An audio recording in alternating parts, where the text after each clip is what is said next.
est confuse parce que l'arbitre prend pas les bonnes décisions. Voilà.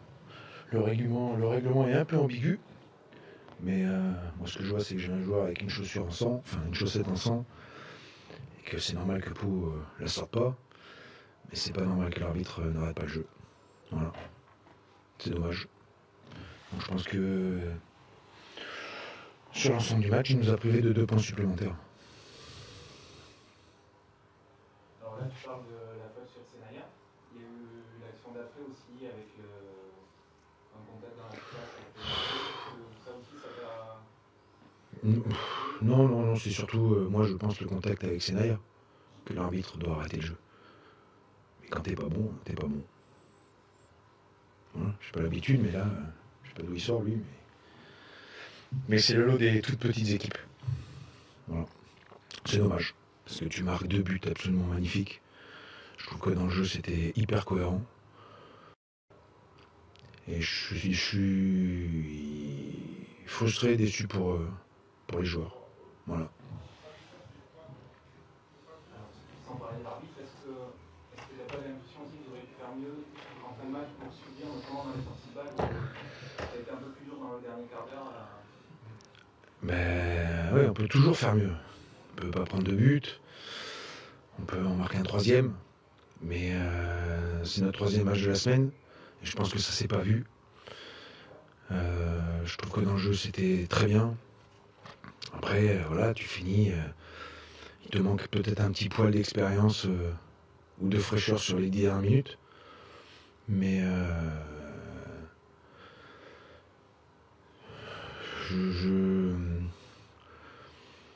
tout ce qu'on a fait, on l'a bien fait, je trouve.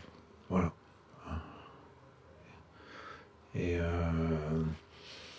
à part ce hors-jeu de 3 mètres, enfin il n'y a pas hors-jeu, mais un hors-jeu de 3 mètres, t'es pas forcément en danger, où il n'y a pas une situation chaude pour notre gardien. Voilà. Donc je parlais des 10 dernières minutes. Voilà. Donc je trouve que c'est dommage. Voilà. Ça m'emmerde ce soir d'avoir laissé 2 points en route ici. Sur ce qu'on a montré sur l'ensemble du match. Mais à côté de ça, il y a aussi la confirmation qu'en ce moment vous êtes plutôt pas mal, vous faites des bonnes performances. Et je pense que vous êtes sur la bonne voie. Disons qu'on a un bon chemin, il faut s'y tenir. Arriver à être un peu plus compétitif chez nous. Et qu'on ait un soutien sans faille, comme l'a été le Stade de Pau ce soir les 10 dernières minutes. Voilà. Mais depuis la fin du mercato, on est cohérent. Donc il faut garder ça. Continuer à travailler ces petites choses qui font la différence en termes d'efficacité. Continuer à emmagasiner de l'expérience pour la plupart des jeunes joueurs. Et puis persévérer, tout simplement. Tu parlais du fait que c'était le 3e match en une semaine. Il y a aussi eu quelques changements dus à l'accumulation de matchs. Mais finalement, ces changements n'ont pas empêché de bien jouer. Est-ce que ça aussi, c'est quelque chose, c'est un point positif de voir Pembele qui fait un bon match, comme ça? Bah de toute façon, on ne fait pas un championnat à 12 joueurs. Surtout quand on joue sa survie dans cette division-là. Donc on a besoin d'avoir de la fraîcheur mentale. On a besoin que les garçons travaillent dans les principes. Voilà, alors ça met des joueurs qui arrivent fin août, fatalement, ils ne peuvent pas être compétitifs le 10 septembre. Ou alors, il faut qu'ils aient l'expérience d'Eric Van den Abel. Mais pour les autres, il faut s'insérer dans notre collectif, dans notre club. Et on n'est pas des magiciens, il faut du temps, de l'entraînement, tout simplement. Donc voilà, j'aime bien l'idée de changer les joueurs sans changer les principes. Je trouve que c'est quelque chose de fort et qui est important pour un groupe. Donc on va continuer par rapport à l'état de forme, par rapport à comment les garçons bougent les uns par rapport aux autres, et puis s'améliorer.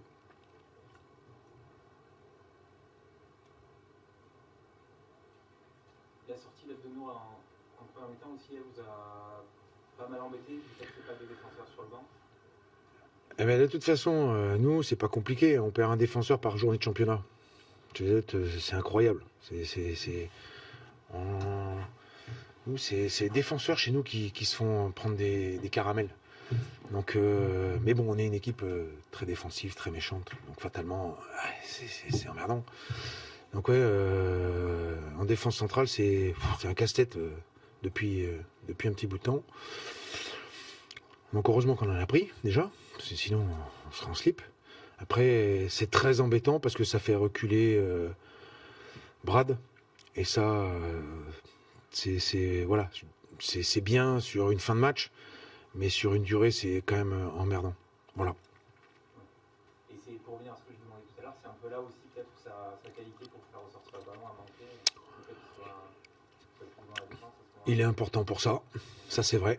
Comme les mènes derrière pour être tranquille sous pression. Voilà, on a des garçons, l'expérience te permet de garder le ballon sous pression, de bien le poser, de bien le doser. Et on a besoin d'avoir des joueurs d'expérience pour pouvoir justement calmer, guider les plus jeunes. Quand tu as beaucoup de jeunes sur le terrain, ben fatalement, à un moment donné, ça recule ou tu n'arrives plus à garder les ballons devant avec Kylian. Donc voilà. Mais il faut aussi retenir qu'on a fait des très très bonnes choses dans le jeu. Moi, c'est aussi ça qui m'intéresse. C'est-à-dire que